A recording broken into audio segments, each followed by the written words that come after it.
大家好. 오늘은 HSK 5급 듣기 2부분 문제풀이 비법을 같이 볼게요. 듣기 제2부분 25문항이에요. 약 15분 정도. 그래서 1분에 2문제씩 풀어야 되니까 흐름을 놓치지 말고 하는 게 핵심이겠죠? 듣기 제2부분 유형들을 보면 이런 유형들이 있어요. 처음에 10문항은 남녀가 2번씩 주고받는 긴 대화. 요거 듣고 알맞은 답 찾기. 그 다음에 뒤에 부분 15문항은 단문을 듣고 단문 하나에 2-3개의 질문이 있기 때문에 이때는 이 단문을 들으면서 문제를 묶어줘야 돼요. 이런 힌트. 듣기의 유형, 다음 13가지를 같이 볼게요. 이런 유형들이 있어요. 하나는 장소, 어기 태도, 그 다음에 강조, 어휘, 인물 관련, 계산, 비교, 화제, 판단, 논리, 접속사, 열거, 장문, 대화, 서술형, 단문. 이런 13가지 유형이 있어요. 뭐를 물어보는지 초반에 딱 듣고 거의 나와요. 그러면 그 유형에 따라서 살짝씩 응시하는 방법이 조금 다르겠죠? 듣기 이 부분 합격 비법. 이렇게 하나, 아까 그 단문 듣고 2-3가지의 질문이 있을 수도 있다고 했죠. 그거는 들으면서 묶어줘야 돼요. 표시를 해줘야 돼요. 그 다음 남녀 대화 혹은 여남 대화. 누가 먼저 말했는지, 남자가 이런 얘기를 했는지 여자가 이런 얘기를 했는지 그거를 정확하게 메모를 해야 돼요. 왜냐하면 남자가 어떻게 서술을 했다, 어떤 내용으로 서술을 했을까 이렇게 물어보니까. 그래서 남자가 얘기했는지 여자가 얘기했는지 메모를 해줘야 돼요. 우리 기억을 할 수는 없어요. 그죠? 기억을 어떻게 해요? 시험인데 긴장되는데. 메모. 화제 파악 문제 대처법. 요거 화제를 파악할 때 어떻게 해야 되는지 그거는 중심어 키워드를 잘 잡아줘야 돼요. 그 다음에 인물 관계를 파악하는 문제가 나오잖아요. 예를 들어서 엄마와 아들. 그러면 엄마와 아들 사이에 그 말투, 핵심 키워드 단어들이 있을 거 아니에요. 회사 동료, 친구 말투가 다 달라요. 그걸 파악하고 관계를 확정 지어줘야 되겠죠.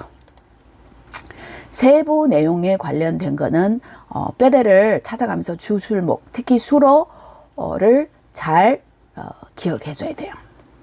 이게 합격 비법 5가지고, 그럼 문제풀이 요령을 같이 볼게요. 첫 번째, 당연히 보기 분석을 해줘야 돼요. 왜냐면 그 녹음이 나오기 전에 살짝 시간이 있어요. 그때 재빨리 분석을 해줘야 돼요. 요거는 요런 보기가 있으니까 요거는 뭐 물어볼 것 같다 하는 거기에 중점을 두고 예상해 줘야 되고, 그냥 예상뿐이에요. 판단은 또 들으면서 판단을 해줘야 돼요. 그 다음에 메모를 해줘야 돼요. 본인이 편한 방법대로. 모르는 단어 당연히 패스예요.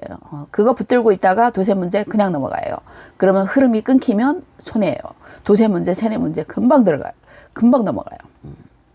아는 것부터 풀어야 돼요. 그 다음에 핵심, 문제 핵심을 적어줘야 돼요. 그 핵심이 동사일 수도 있고 목적어일 수도 있고 주어일 수도 있어요. 그 다음에 숫자는 항상 조심해야 돼. 그죠? 저번에 일부분은 숫자는 계산할 준비를 하라고 했죠. 이 부분에서도 마찬가지예요. 계산할 수도 있고 아니면 도대체 어떤 화제인지. 왜냐면 숫자가 함정일 수도 있어요. 긴 보기는 즉각 OX를 표시해 가면서 해야 되고. 핵심 팁이에요. 제일 중요한 게 뭐죠? 동사예요. 동사. 주, 술, 목이 뼈대지만은 동사의 힌트가 앞뒤에 많이 있어요. 그래서 동사 무조건 잘 들어야 돼요. 아닌 거 바로 제거하고. 그리고 대화나 단문의 첫 줄하고 마지막에 핵심이 있어요. 그거 절대 놓치면 안 되고, 당연히 아까 이거 언급한 내용하고 유사한 건데 뭐죠? 남자가 어떤 얘기를 했다, 여자가 어떤 얘기를 했다. 속기의 방식으로 본인이 편한 방식으로 메모를 해줘야 되고.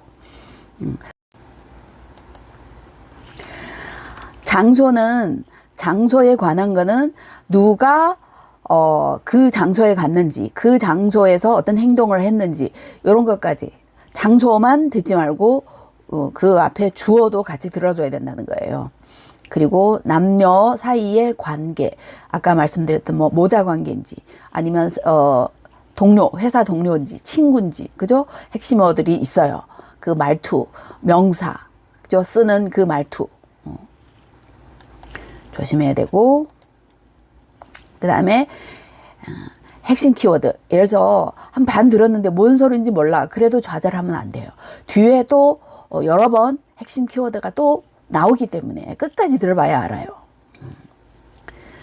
그래서 긍정적으로 생각해야 된다는 거예요. 그죠? 긍정적으로. 난 할 수 있어. 하다 보면 뒤에 또 나오고, 그 다음에 기타 그 내가 들린 다른 키워드가 아니더라도 기타로도 판단 가능해요. 그죠? 긍정적으로. 당연히 문제를 잘 들어야 돼요. 정신줄을 놓으면 안 되고, 정신 차리고 잘 들어줘야 되고. 그리고 부분만 듣고 답을 찾을 수가 있어요. 그죠? 끝까지 안 들어도 될 때가 있어요. 그때를 놓치지 말고. 그 다음에 이유나 목적을 묻는 문제가 나와요. 그때는 핵심 문장을 잘 들어야 돼요. 핵심 문장. 동사를 중심으로. 동사, 목적어 위주로 듣고 내용을 파악해야 돼. 내용을 파악하면 여러 가지 힌트가 나오니까. 보기를 당연히 분석하고, 지문의 흐름은, 보기를 분석하면 지문의 흐름을 어느 정도 예상할 수 있어요. 예상한 상황에서 들어요. 그러면 그거를 맞추면 되는 거죠. 숫자, 또 한 번 강조해요. 숫자. 계산할 수도 있고, 숫자가 나오면 그 핵심을 누가 그 숫자에 해당이 되고, 그죠? 그 숫자의 어떤 사물, 그러니까 숫자에 관해서는 그 뒤에 목적어, 그 앞에 주어 다 잘 들어야 돼요. 시간 명사, 혹은 시간 부사, 시간 조동사도 있어요. 이런 것들은 힌트가 될 수 있기 때문에 잘 들어야 돼요. 시간. 그리고 무엇을 강조하는지, 이 전체 흐름에서 강조하는 부분을 집중해서 들어야 되고, 반어문 당연히 체크해야 되죠. 반어문은 그 반대로 들어야 돼요. 그죠? 반어문인데 그냥 생각했다 그러면 틀리죠. 전체, 가끔 가다가 이거 제일 어려운 건데, 전체 의미를 파악해야 풀 수 있는 문제예요. 문제가 나올 때가 있어요. 그때는 뭐죠? 이렇게 아닌 거를 소거법으로 가지치기 하면서 나가면 조금 더 쉬워져요. 설명문이 나올 때, 설명문은 우리 어려워하는데 어려워할 필요 없어요. 첫 줄에 핵심이 있어요. 첫 줄에 만약 없다? 거의 불가능이지만은 그럼 마지막 줄에 있어요. 아시겠죠? 첫 줄이 제일 중요해요. 그리고 요거는 확률적으로 물질적이거나 구체적인 이런 것은 주로 오답이고, 확률적으로 추상적이거나 정신적인 이런 답이 정답일 확률이 높아요. 이 확률이라는 것은 90% 이상이라는 거예요. 거의 그래요. 아닐 때도 가끔 있지만 거의 눈에 보이는 거는 오답이고, 좀 추상적이고 정신적인 거 정답. 요렇게 여러분한테 힌트, 문제 푸는 방법을 같이 봤어요. 여러분이 갖고 있는 자료 가지고 연습을 많이 해야 되겠죠. 요런 문제풀이법을 대응해 나가면서 그래서 연습이 답이다, 반복이 답이다. 이거는 불변의 법칙이에요. 加油，再见，再见。